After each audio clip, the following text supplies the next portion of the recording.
গত বেশ কয়েকদিন ধরে প্রবল বর্ষণের জেরে গদাধর নদী ভাঙনে যোগাযোগের একমাত্র রাস্তার উপর দিয়ে বইছে জল। যোগাযোগ বিচ্ছিন্ন হয়ে পড়েছে গ্রামের কয়েকশো পরিবারের।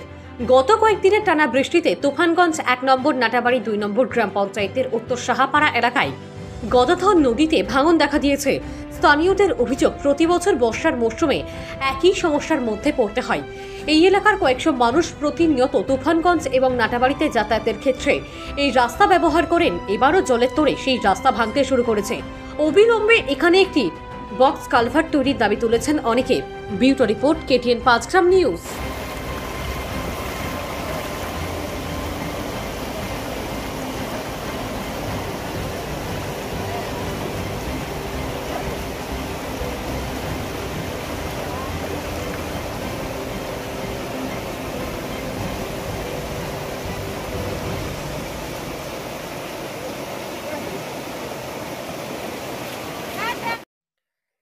মুর্শিদাবাদ জেলার নবগ্রামের ৫ গ্রাম দক্ষিণ মোড় হাসপাতাল রোডে একসাথে X ray clinic and pathology centre নিয়ে উপস্থিত হয়েছে বিধান X ray clinic and pathology centre. এখানে দুস্থ মানুষদের কথা চিন্তা করেই একসাথে X ray clinic and pathology centre করা হয় বলে জানা যায়, যাতে করে দুস্থ মানুষদেরকে সুদূর বহরমপুর শহরে পরীক্ষার জন্য যেতে না হয়। সেই কথা মাথায় রেখেই X ray clinic and pathology সেন্টারটি করার চিন্তা ভাবনা বলে জানা যায়। তাই একই ছাদের নিচে বিধান X ray clinic and pathology সেন্টারে আপনারা এসে অনেক সুবিধা পাবেন, যেগুলি হচ্ছে উন্নত মানের যন্ত্রপাতি দ্বারা রক্ত, মল, মূত্র এবং digital X ray, digital ECG ছাড়া 4D মেশিন দ্বারা ইউএসজি করতে পারবেন। তাই এতগুলি পরিষেবা পাওয়ার জন্য চলে আসুন বিধান X ray clinic and pathology সেন্টারে। আমাদের ঠিকানা ৫ গ্রাম দক্ষিণ মোড়, হাসপাতাল মোড়, নবগ্রাম, মুর্শিদাবাদ। যোগাযোগ করতে পারবেন 9733647118 অথবা 7601856044। তাছাড়াও 9434531104। এইখানে ভাঙনের ফলে খুব অসুবিধা হয়। প্রতি বছরই দেখি একটু বৃষ্টি হইলে নদী ভরে এই সাইড দিয়ে জল আসে, খুব পরিস্থিতি খারাপ। কোন নদী এটা? এটা গদাধর। এটা নদী ভাঙনের ফলে এরকম সমস্যা হয়? হ্যাঁ, নদী ভাঙনের যাতায়াতের খুব অসুবিধা হয়।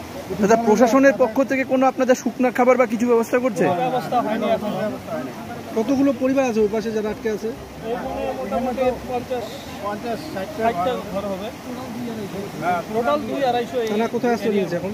এখন এই ঘরে, কেউ উঁচু জায়গায়, কেউ স্কুলে, বিভিন্ন জায়গায় আশ্রয় নিচ্ছে। হ্যাঁ, এখন কি চাচ্ছেন দাদা?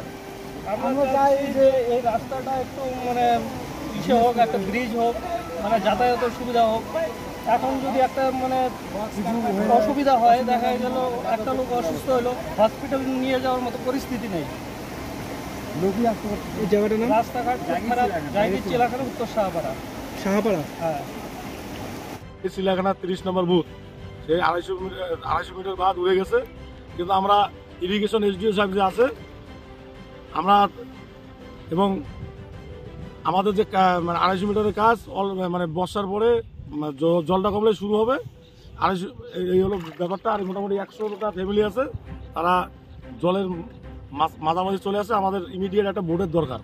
আমরা বিডিও সাহেবের সঙ্গে কথা বলছি যে এখানে বোট নামানোর জন্য। কি আশ্বাস দিল?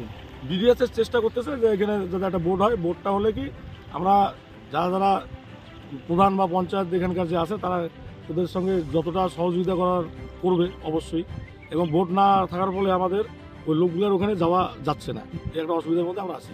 মোটামুটি কতজন ঘর বা কতগুলো ফ্যামিলি আছে? 100-এর উপরে ফ্যামিলি, তারা এখনো পড়ে আছে জলের মাঝখানে। সেটার নাম কি দেখতে? আমার নাম নির্মল সরকার, তুবগাছ পঞ্চায়েত সমিতির পূর্ত ও পরিবহন দপ্তরের কর্মদক্ষ, এখানকার চেয়ারম্যান তৃণমূল কংগ্রেসের। ভ্রমণ পিপাসু বাঙালিদের স্বপ্ন পূরণের এক অনন্য হাতছানি আর event management group and tour এর উদ্যোগে সুপার স্লিপার কোচ বাসে সুন্দরবন ভ্রমণ। সুন্দরবন ইলিশ উৎসব 2024। সুন্দরবন ইলিশ উৎসব 2024। মাছের রাজা বলতেই ইলিশের নামটা আগেই উঠে আসে বাঙালিদের মনে।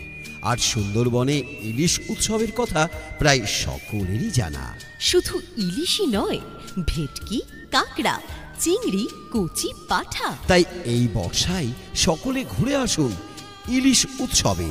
প্রথম দিন সোনাখালী গোসাবা হ্যামিল্টন বাংলো, রবীন্দ্রনাথ ঠাকুরের বাংলো। পাখির জঙ্গল, পাখিরালয়, রাত্রিবাস, হোটেল ও লঞ্চ। দ্বিতীয় দিন সজনেখালি, সুধন্যখালি, পীরখালি, বনবিবি ভাড়ানি, চোরা গাজীখালি, সুন্দর